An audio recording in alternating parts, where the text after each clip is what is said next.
Guys, how's it going? We are going to talk today about soap making, um, how I do it, why I do it, fun stuff like that.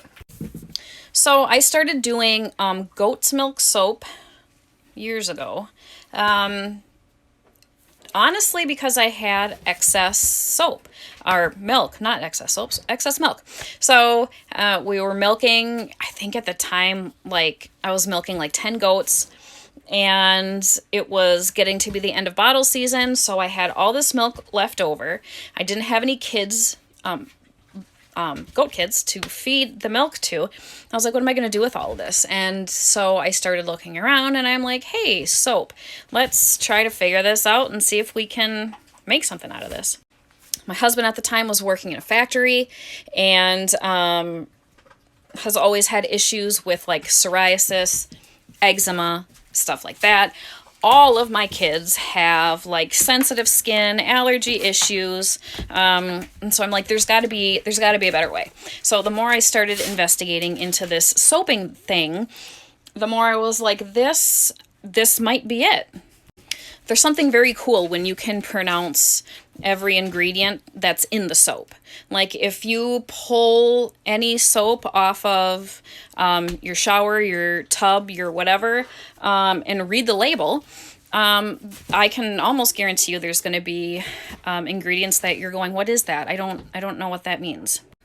So, over the years, I tried hundreds of different recipes with hundreds of different ingredients, and I finally found one that I really liked. It behaves the same way every time I use it. The ingredients are very cost-effective. They're easy to find. I don't have to order everything off Amazon. I can go locally anywhere and pick up everything I need, and it's not terrifying. I mean, it is terrifying before you do it for the first time, I guess. But I can guarantee you that it is not as hard as it seems. And if you're just kind of toying with the idea, just do it. Just try it. Just jump in. Get yourself a mentor or get some good videos on YouTube and just dive right in. And I'm going to show you just some basics here of how I do it and what I use. Okay, so with a lot of soap recipes, you're going to find that there are some recipes that are more complicated than others. And I'm going to be talking about just goat milk soap, just cold processing soap. That's what it's called. That's what I do. I don't do melt and pour. I don't do hot process. I do cold process using goat's milk. That's how I do it. And so some recipes are going to have all different kinds of oils in them. I don't. Usually you'll have recipes that have some hard oils that like at room temperature are a solid, and then some soft oils that at room temperature are liquids. And you usually will have a combination of both of those kinds. I only use 2 different kinds of oils. That's it. I keep it real simple. All of my soap, the same 4 ingredients every single time. And that's it. So I use 2 different oils. I use goat's milk and lye, or sodium hydroxide. Don't be afraid of it. Every single soap recipe is going to have that in it. If it doesn't have it in it, it's not soap. You're going to hear all kinds of big scary things about using lye. You're going to hear that it's really hot. You're going to hear that the odor is really the odor's bad. You're going to hear about bad odors and that you need to ventilate your whole house or you're going to die of the fumes. You're going to hear that it's going to like explode and everybody's going to die. None of that's true, okay? Well, I mean, I guess it could be true if you're not careful, but I will tell you, respect the lye, respect the process, but it's like handling a deep fryer. Like when I first started soaping, the lye was what scared me the most. I'm like, what if I burn my whole skin off and everyone's going to just, oh my gosh. But approach it with the same respect and being careful as you would using a deep fryer, okay? What happens if you're deep frying something and the hot oil spills on your skin or it spits up at you, you're going to burn yourself, okay? It's the same way with lye, so just, it's going to be okay. So the first thing that I do is I combine my 2 oils. Okay, so you're gonna need a good kitchen scale, one that's predictable, reliable. So all you do then is just take a pot. It can be any pot because the only thing that's going in here is oil. That's it. You can cook with it. You can still use it after. It does not matter. So I take my lye oh my gosh, I can't speak or think today. Take your oils. Okay, whatever kind of oils you're using. I have my 2 kinds in here. I have my one that's a liquid at room temperature, and I have my one that's a solid at room temperature. And I'm going to put them in here in my little pot here on just kind of a low heat. It's going to sit here, hang out, mix together. I'm going to give her a little zhoosh every now and again while I'm busy doing the next part of this. Okay, so the next part is where some people get scared. Okay, so the next part of what we're going to do is combining the lye with your goat's milk. So now this is the reason why it's called cold processing, because you're going to take your goat milk, and what I do is I pour it into ice cube trays, freeze it, and then I just toss them in Ziploc baggies in the freezer. I can take them out as I need them. It's easier to weigh and it's safer to handle. So this is my frozen goat milk soap. This is the container I'm going to use, and my good old-fashioned kitchen scale. I'm going to weigh out what I need, drop it in the bucket. I had like 1/10 of an ounce too much, so I just chopped it off, and then yay for frozen goat milk. Here we have our goat milk. Here we have our lye. Now I'm going to sprinkle on here however many ounces my recipe is calling for of my sodium hydroxide. Be careful, but don't be terrified.